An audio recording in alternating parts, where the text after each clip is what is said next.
다니엘 1장 다니엘은 이라는 제목으로 말씀 전하겠습니다. 본문의 고난입니다. 어떠한가? 고난은 어렵습니다. 특히 다니엘의 고난은 심각합니다. 이것은 개인의 위기이고 또 나아가 국가의 위기가 되어지게 됩니다. 바로 나라가 멸망하게 됩니다. 그래서 다니엘은 자신의 뜻과 상관없이 포로로 끌려가게 되고 그 처지는 비참하며 이후로 다니엘의 일상은 완전히 뒤바뀌게 됩니다. 사실 다니엘이 누구냐?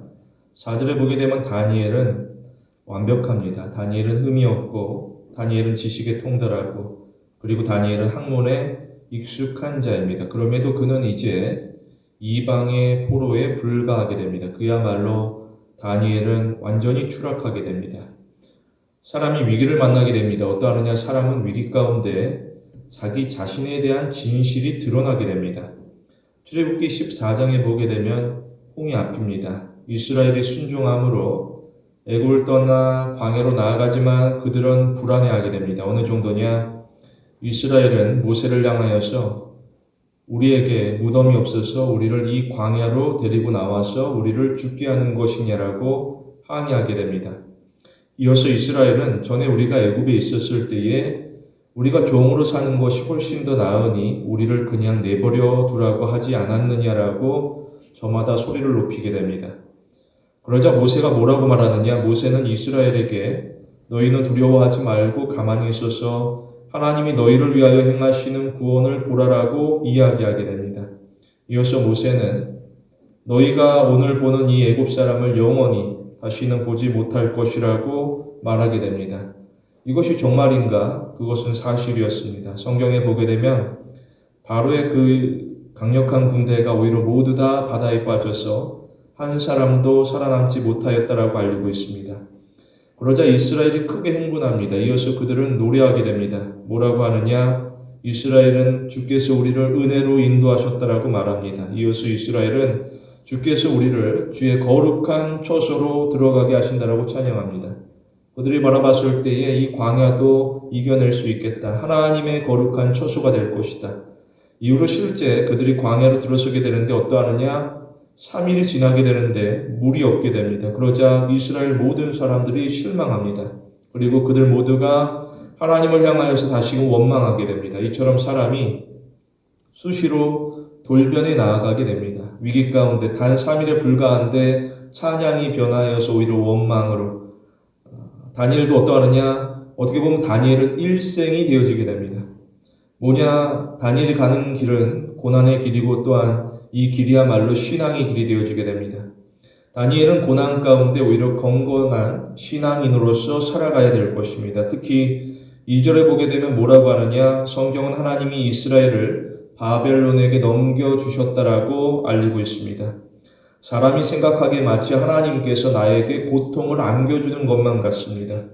이러한 경우 사람이 어떠하느냐? 사람은 불만을 가지게 됩니다. 나아가 사람이 나에게 고통을 주는 그 하나님에 대하여서 모욕하는 것도 주저하지 아니하게 됩니다. 오죽하면 욥의 아내가 뭐라고 말하느냐? 욥의 아내는 욥에게 이 지경이 되었는데도 그래도 당신은 신앙을 지킬 것입니까? 차라리 하나님을 욕하고 죽으라고 말하게 됩니다. 그런데 다니엘은 어떠하느냐? 참 독특합니다. 다니엘은 오히려 뜻을 정하게 됩니다. 상황을 돌아보면 어떠하느냐? 상황은 너무나도 안 좋습니다. 사람이 바라보기에 이 상황은 나아질 수 없습니다. 오히려 상황은 더욱더 악화될 것입니다. 실제로 느부갓네살왕은 금신상을 세우고 절하지 아니하면 다 풀무불에 넣을 것이다라고 위협하게 됩니다. 이처럼 사람이 위기 가운데 혼란에 빠지게 되고 또한 불확실한 미래에 대하여서 두려움을 느끼게 됩니다. 특히 다니엘은 지금 혼자가 되어지게 됩니다. 어린 나이이지만 이제는 집이 없고 가족도 곁에 없어 그 어린 아이를 어느 누구도 따뜻하게 다독거리지 못하게 됩니다. 오히려 이 청년은 무한 경쟁에 깊이 들어가서 차가운 경쟁 가운데 속에서 홀로 이 문제를 헤쳐나가야만 될 것입니다. 특히 종교가 어떠하느냐? 바벨론의 종교는 우상으로 가득하게 됩니다. 바벨론은 이스라엘의 하나님을 도저히 인정하지 않습니다. 그런데 다니엘은 이런 어려운 환경 가운데 속에서도 하나님이 나의 심판자가 되신다라고 선언합니다. 유의할 것은 다니엘의 기준입니다. 무엇인가 그것은 나의 생각이 아니고 세상의 사상도 아니었습니다. 다니엘은 성경이 말하고 있는 하나님에 대하여서 전적으로 순종하고자 하게 됩니다. 이러한 경우 사람이 불편하게 됩니다. 왜냐? 기독교에는 타협이 없기 때문입니다.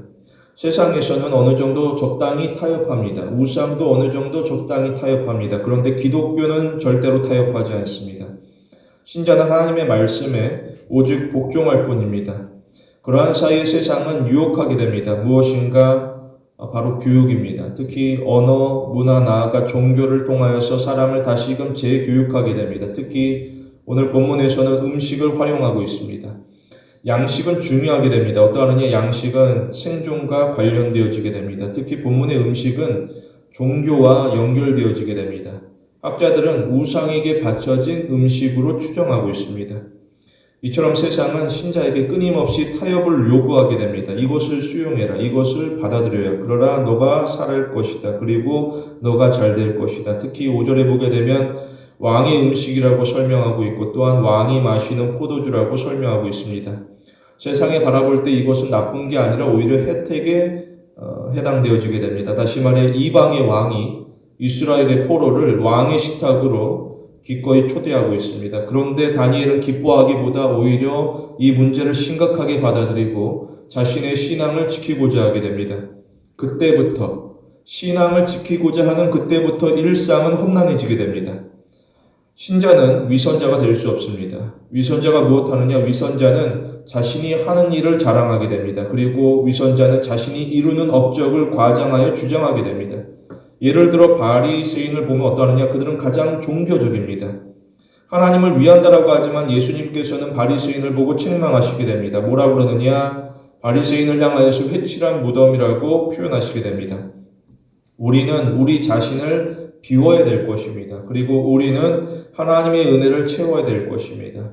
우리의 삶을 통하여서 하나님의 은혜를 드러내는 것은 이것은 우리에게 굴욕이 아니라 참된 기쁨이 되어지게 됩니다.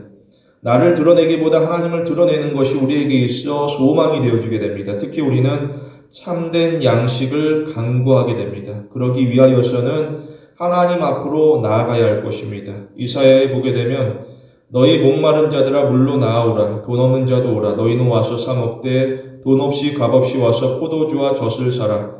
너희가 어찌하여 양식 아닌 것을 위하여 은을 달아주며 배부르게 하지 못할 것을 위하여 수고하느냐. 나에게 듣고 들을지어다. 그리하면 너희가 좋은 것을 먹을 것이고 너희 자신들이 기름진 것으로 즐거움을 얻으리라고 알리고 있습니다. 우리는 하나님이 공급하는 힘으로 신앙의 여정을 경주해 나아가게 됩니다. 우리는 매일 전능하신 하나님과 함께하는 일상을 살아가게 됩니다. 본문에서 두 가지로 봅니다. 첫째로 신자는 하나님과 일상의 교제를 나누게 됩니다. 본문에 보게 되면 결정이 소개되어지게 됩니다. 어떠하느냐? 결정은 어렵습니다. 왜냐? 상황은 다양하고 또한 변수가 많기 때문입니다. 그래서 사람들은 자신이 결정하는 일에 대하여서 매우 신중하게 접근하게 됩니다. 특히 결정은 타이밍, 시기가 중요하게 됩니다. 본문에서 기간이 정해지게 되는데 무엇인가 3년입니다. 더 이상의 기간은 다니엘에게 주어지지 않습니다. 왜냐? 이후로 그들의 진로가 정해지기 때문입니다. 무엇인가 누구는 왕궁으로 갈 것이고 또 누구는 왕궁 바깥으로 쫓겨날 것입니다. 구분은 엄격하게 되는데 바로 왕이 되어지게 됩니다. 누가 왕의 즐거움에 참여할 것인가? 다시 말해 누구는 주인의 즐거움에 참여할 것이고 또 누구는 바깥 어두운 곳으로 쫓겨나서 땅을 치며 슬피 울며 통곡할 것이 분명하게 됩니다. 그러므로 다니엘은 지금 누구를 나의 왕으로 모실 것인가 지금 결정해야 됩니다. 이 결정을 다음으로 미룰 수가 없습니다. 그리고 다니엘은 매 순간 이 결정을 받아들여야 될 것입니다. 다니엘 1장에 보게 되면 다니엘이 노력하게 됩니다. 어떠하느냐? 하나님께서 다니엘에게 분명한 은혜를 베푸셨습니다. 그런데 여기서 끝이 아닙니다. 다니엘 2장에 보게 되면 느부갓네살왕이 위협하게 됩니다. 무엇인가?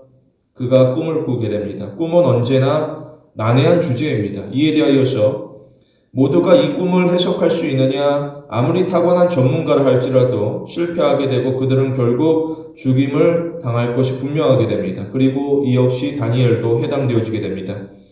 다니엘이 위험한 상황 가운데 속에서 왕도 다니엘을 죽이고자 하게 됩니다. 이처럼 고난이라는 것은 중립적이지 않습니다. 이 세상에서 고난은 사람의 육체뿐만 아니라 사람의 정신까지도 영향을 미치게 됩니다. 다니엘이 어떠하느냐? 다니엘은 무서워하며 죽음을 피하지 않았습니다. 오히려 다니엘은 무서운 마음을 두고서 왕 앞에 자진하여 나아가게 됩니다. 유의할 것은 다니엘에게 답이 있었느냐? 다니엘은 아직 답을 모르고 있었습니다. 해야 할 말을 모르고 있었습니다. 그런데 다니엘은 하나님의 자비하심을 의지하게 되고, 그래서 다니엘은 간절한 마음으로 하나님의 도우심을 간구하며 왕에게 잠시의 시간을 요청하게 됩니다. 그러자 무슨 일이 일어나느냐? 다니엘에게 은혜가 임하게 됩니다. 다니엘이 기뻐하게 되는데 뭐라고 그러느냐?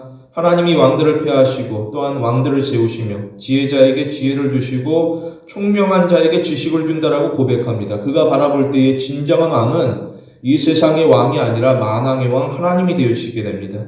그 하나님께서 왕들을 폐하시기도 하시고 세우시기도 하신다. 이처럼 다니엘은 비현실적인 기대를 가지고서 살아가지 않았습니다. 오히려 다니엘은 성경이 약속하는 가장 확실한 기대를 가지고 살아가게 됩니다. 그러므로 신자가 무엇할 것인가? 신자는 하나님에게 지혜를 구하게 됩니다. 잠언에 보게 되면 하나님은 지혜를 주시며 지식과 명철을 그의 입에서 내시고 그는 정직한 자를 위하여 완전한 지혜를 예비하시고 행실이 온전한 자에게 방패가 되시나니 대저 그는 정의의 길을 보호하시고 성도의 길을 보존하신다라고 알리고 있습니다. 여기서 우리가 순서에 주의할 필요가 있습니다. 무엇인가? 신자의 믿음이 우선되어지게 됩니다. 이후로 하나님의 은혜가 임하게 됩니다. 그런데 사람들은 반대로 구하게 됩니다. 무엇인가? 하나님의 은혜가 먼저 임하기를 원합니다. 이후로 나의 믿음이 세워지기를 원하게 됩니다. 그런데 하나님께서는 이러한 제안을 수용하지 않습니다. 오히려 하나님은 이러한 제안을 단호하게 거부하게 됩니다. 신자는 은혜 가운데 나의 삶의 주인을 명확히 해야 될 것입니다. 그가 누구냐? 자신도 아니고 이 세상의 다른 누구도 아닙니다. 오직 창조주 하나님 한 분밖에 없습니다.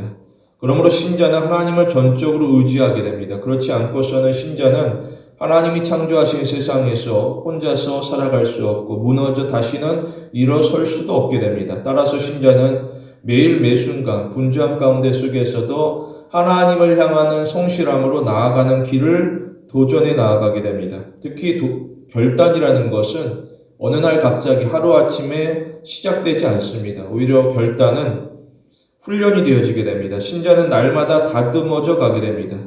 유의할 것은 사람은 누구나 시험대 위에 선다라는 것입니다. 신자가 무엇할 것인가? 다듬어지는 중에 성경을 읽고 성경을 통하여서 하나님의 약속을 분명히 알게 됩니다. 그리고 무엇할 것인가? 신자는 아는 것으로 그치는 것이 아니라 하나님의 마음에까지 접근해야 될 것입니다. 그리고 나아가 하나님의 뜻이라고 하면 그게 내가 이해가 되지 않더라도 전적으로 순종하겠습니다라는 각오로서 결단하고 실행에 나아가게 됩니다. 이처럼 다니엘은 자신을 위하는 뜻을 세우지 않았습니다. 오히려 다니엘은 자기를 부인하고 자기 십자가를 지고서 오직 하나님께서 원하시는 뜻 가운데 자신을 굴복시키게 됩니다. 무엇하느냐? 다니엘은 언제나 하나님을 강조하였습니다. 그가 어느 상황에 있든지 하나님의 이름을 높이는 것 이외에는 또 다른 대가나 보상을 요구하지도 않았습니다. 특히 신자는 자신의 감정에 의존하지 않습니다. 감정이 어떠하느냐? 감정이 때로는 어리석은 인도자와도 같습니다. 내가 뜨겁다라고 해서 하나님을 더 잘 섬기느냐? 내가 침체되었다라고 해서 하나님부터 멀어지느냐? 오히려 사람의 다양한 고민들이 신자와 하나님 사이의 관계에 심각한 영향을 미치게 됩니다. 따라서 신자는 전적으로 하나님의 약속만을 바라보며 의지해 갈 것입니다. 감정과 약속을 비교해보면 어떠하느냐? 감정은 지극히 주관적입니다. 그런데 하나님의 약속은 객관적입니다. 명시되어 있고 약속되어진 바 성취되어지게 됩니다. 특히 하나님의 약속은 절대성을 의미하고 있습니다. 다시 말해 하나님의 약속은 사람의 감정에 따라서 좌우되지 않습니다. 우리는 믿음의 기초를 자신의 감정에 두지 아니할 것입니다. 오히려 우리는 믿음의 기초를 하나님의 약속에 두게 됩니다. 다니엘을 보면 어떠하느냐? 2장에서도 그는 여전히 하나님의 이름을 높이게 됩니다. 많은 유혹들이 다가오지만 자신의 감정을 쫓아서 얼마든지 자기를 자랑하고 드러내고 싶어 하지만 다 죽이고서 오직 은밀한 것을 나타내시는 분은 하늘에 계신 하나님이라고 설명하게 됩니다. 이처럼 다니엘은 자신이 섬기는 하나님을 세상에서 모호하게 숨기거나 드러내지 않았습니다. 오히려 다니엘은 자신이 섬기는 하나님을 인정하지 아니하는 그 느부갓네살 앞에서 분명하게 나타내고 있습니다.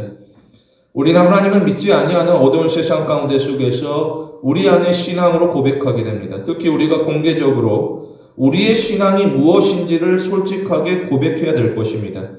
우리는 이 땅에서 정당한 증언을 이어가게 됩니다. 그런데 사람들이 어떻게 반응하느냐? 사람들은 의심하고 때로는 신자에게 의문을 제기하는 경우가 있습니다. 과연 하나님께서 살아계시면 왜 이러한 일들이 우리 가운데 일어날 것이냐? 그럼에도 우리는 낙심하지 않습니다. 오히려 우리는 소망을 이루시는 하나님을 의지하게 됩니다. 또 나아가 우리는 하나님께서 우리에게 맡기신 소명을 감당하게 됩니다. 지금 우리가 신앙생활 한다는 것은 다시 말해서 위험한 소명을 감당하고 있다는 것입니다. 어떠하느냐? 때로는 신앙으로 고립되어지게 됩니다. 그리고 때로는 신앙으로 고독하게 됩니다. 그럴수록 우리는 사랑의 하나님을 바라봐야 될 것입니다. 특히 우리는 우리 안 내면의 싸움에 철저히 대비해야 됩니다. 우리 안에서 끊임없이 유혹하고 의심하고 절망하고 무너지는 경우들이 얼마나 많이 있습니까? 그러나 우리는 세상과 자신을 비교하지 않습니다. 오히려 우리는 내가 하나님 앞에 서 있음을 의식할 것이고 또 나아가 강직한 믿음으로 의로우신 하나님에게 충성해야 될 것입니다. 둘째로 신자는 하나님과 깊어지는 사랑을 나누게 됩니다. 본문에 보게 되면 정체성을 드러내고 있습니다. 무엇인가 관계입니다. 특별히 나와 하나님과의 관계입니다. 이 관계는 어느 누가 대신할 수가 없습니다. 친구도 할 수 없고 가족도 못하게 됩니다. 신자가 스스로 하나님 앞에 나아가야 될 것입니다. 특히 이것은 감정이나 이성으로 이루어지는 일이 아닙니다. 오히려 자신의 삶을 드리게 됩니다. 내가 하겠다라고 할 수 있는 일이 아니라 오히려 신자가 각오 가운데 나의 삶을 하나님 앞에 온전히 드리겠습니다. 그러므로 사람들이 다니엘에게 강요할 수가 없게 됩니다.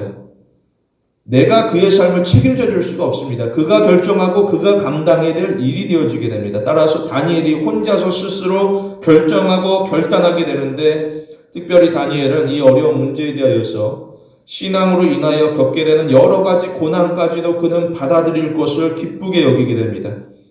신자는 신앙이 제자리 걸음을 하지 않습니다. 오히려 신자는 신앙이 날마다 성장해 나아가야 될 것입니다. 만일 신앙이 성장하지 아니하면 어떠하느냐? 신앙에는 제자리가 없습니다.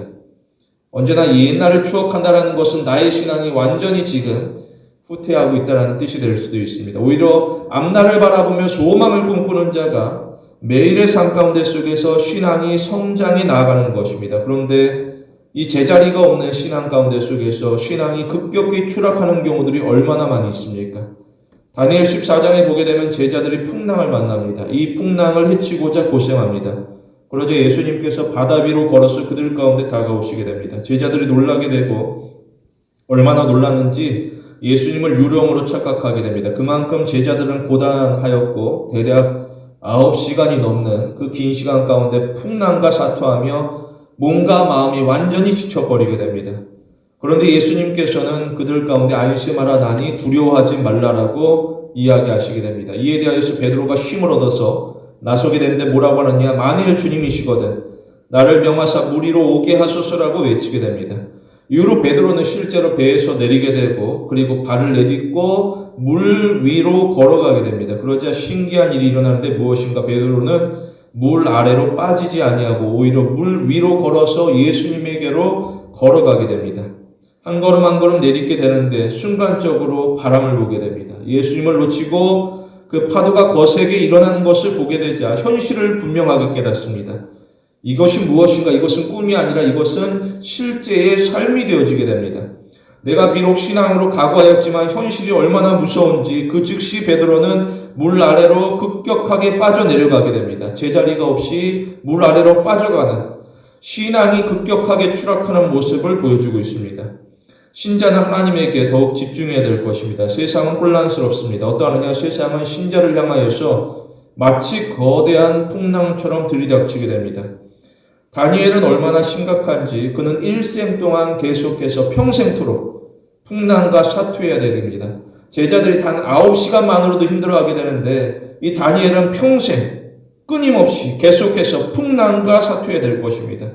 그런데 세상은 호락하지 아니하였고 다니엘은 이 호락호락하지 않은 세상에 굴복하지 아니하게 됩니다. 왜냐? 다니엘에게 있어 삶의 목적이 이 땅이 아니었기 때문입니다. 오히려 다니엘에게 있어 삶의 목적은 하나님의 나라, 하나님의 통치에 있었기 때문에 그는 이 일을 감당하게 됩니다. 가인을 보게 되면 무엇하느냐? 가인은 성을 쌓게 됩니다. 왜 그러하느냐? 가인은 하나님의 통치를 신뢰하지 않았습니다. 그는 하나님의 나라에 거하기보다 자신의 나라 가운데 자신을 보호하고자 하게 됩니다. 이유로 가인의 자손들을 보게 되면 문화와 문명을 우리가 발전시켰다라고 주장하게 됩니다. 그러면서 특히 무엇하느냐? 라멕을 보게 되면 라멕은 보복하게 됩니다. 문화와 문명이 발달하는데 오히려 그 가운데 속에서 사람을 이롭게 하기보다는 사람을 죽이는 일을 서슴지 아니하게 됩니다. 특히 복수를 위하게 되는데 하나님은 복수를 금지하셨습니다. 어느 누구도 가인에게 복수하지 말아라. 너를 죽이는 자는 7배로 벌을 받을 거라고 이야기하게 됩니다. 그런데 라멕은 자비로우신 하나님의 법을 무시하게 되고 오히려 하나님 위에 자신을 세우며 내가 직접 보복할 것이니 77배로 벌을 내릴 것이라고 주장하게 됩니다. 이 모습이 어떠하느냐? 마치 바벨론의 모습과도 같습니다. 누구든지 바벨론에게 대항하는 자가 있다라고 하면 풀무불이라 할지라도 또 나아가 사자굴이라 할지라도 아낌없이 던지는 것이 바로 세상의 모습입니다. 이에 대하여서 사람들은 두려워하게 됩니다. 사람들은 괜히 안 좋게 여길까? 다니엘과 곁에 함께 있다가 무슨 일을 당할까 봐 걱정하며 세상의 윤치를 살피고 슬금슬금 피하게 됩니다. 그런데 이러한 모습들을 사단은 참 좋아하게 됩니다. 왜냐? 대적이 보기에 그는 너무나도 탐스러운 먹잇감이 되어지게 됩니다. 사단은 우는 사자처럼 두루삼키며 이렇게 허약한 자들을 집어삼키고자 하게 됩니다. 그런데 정말 그리스도인들은 무엇할 것인가? 그리스도인은 하나님 안에 거하기를 소원하게 됩니다. 그러면 신자는 해를 당하기보다는 오히려 해를 두려워하지 아니하고 오히려 하나님의 은혜 아래에서 가장 안전하게 됩니다. 시편에 보게 되면 하나님이 어떠하느냐? 하나님은 너를 지키시는 자라. 하나님이 너의 우편에서 너의 그늘이 되시나니 낮의 해가 너를 상하게 하지 아니하고 밤의 달도 너를 해치지 아니하리라고 알리고 있습니다. 이어서 하나님은 너를 지켜 모든 환난을 명하게 하시고 또 너의 영혼을 지키신다라고 알리고 있습니다. 우리 내면, 우리 안의 영혼은 그 누구도 해할 수가 없습니다. 비록 내가 풀무불에 떨어지고 사자굴에 던져진다 할지라도 우리의 신앙을 그 누구도 침투하고 공격할 수가 없습니다. 사실은 다니엘도 고민이 되어지게 됩니다. 무엇인가 사람은 완벽할 수가 없습니다. 사람은 피조물, 연약한 자로서 누구나 약점이 있습니다. 그런데 신자에게 있어 특별히 신앙이 약점이 될 수가 있습니다. 어떠하느냐? 다니엘 6장에 보게 되면 대적들은 다니엘의 신앙을 문제시하게 됩니다. 다른 무엇으로도 그를 걸고 넘을 수 없으니 그의 가장 민감한 부분, 신앙을 건드리게 됩니다. 대적들이 바라봤을 때 다니엘은 나라베의 법을 어기고 있고 오히려 하나님의 법을 지키고자 애쓰고 있었습니다. 대적들은 다니엘의 신앙을 눈감아주지 않았습니다. 오히려 대적들은 다니엘의 정체성을 무너뜨리고자 하게 됩니다. 너가 정말 하나님의 나라 가운데 살아가는 자냐? 오히려 이 세상의 법 가운데 살아가는 자냐? 다시 말해 다니엘은 하나님과의 관계 가운데 속에 살아가지만 오히려 대적들은 그 관계를 끊어버리고자 하게 됩니다. 유의할 것은 신자는 세상의 노예가 아니라는 것입니다. 오히려 신자는 하나님의 종이 되어지게 됩니다. 신자가 무엇하느냐? 신자는 우리의 주인 되신 하나님의 이름을 높입니다. 그리고 신자는 나를 구원하신 하나님의 영광을 찬양하게 됩니다. 그런데 사람들이 참 악합니다. 어떠하느냐? 사울 왕을 보면 사울 왕이 하나님의 말씀을 따라 아말렉과 전쟁합니다. 그리고 사울이 크게 이깁니다. 그러자 사울이 무엇하느냐? 사울은 기념비를 세우게 되는데 누구를 위한 것이냐?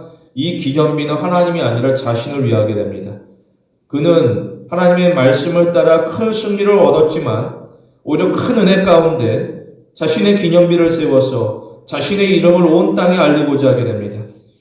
그리고 이처럼 어리석은 일이 없었습니다. 무엇인가 하나님이 세상에서 사울의 이름을 지우게 됩니다. 어느 정도냐? 하나님은 사울을 버려서 이스라엘의 왕이 되지 못하게 하게 됩니다. 이에 대하여서 선지자 사무엘이 슬퍼하며 기도하게 됩니다. 그러자 하나님께서 뭐라고 하시느냐? 내가 이미 사울을 버려서 이스라엘의 왕이 되지 못하게 하였거늘 너가 그를 위하여 언제까지 슬퍼하겠느냐라고 이야기하십니다. 이처럼 신자가 믿음을 잃어버리게 되면 그는 결국 그릇된 길로 나아가게 되고 하나님께서 언제까지 슬퍼할 것이냐 완전히 얼굴을 외면하시게 됩니다. 우리는 자기의 연민을 버립니다. 나의 상황이 어떠하든지 만일 나의 일상이 바벨론, 매일의 삶이 포로와 같은 삶이라 할지라도 나를 불쌍히 여기기보다는 오히려 하나님, 긍휼히 여기시는 하나님을 의지해야 될 것입니다.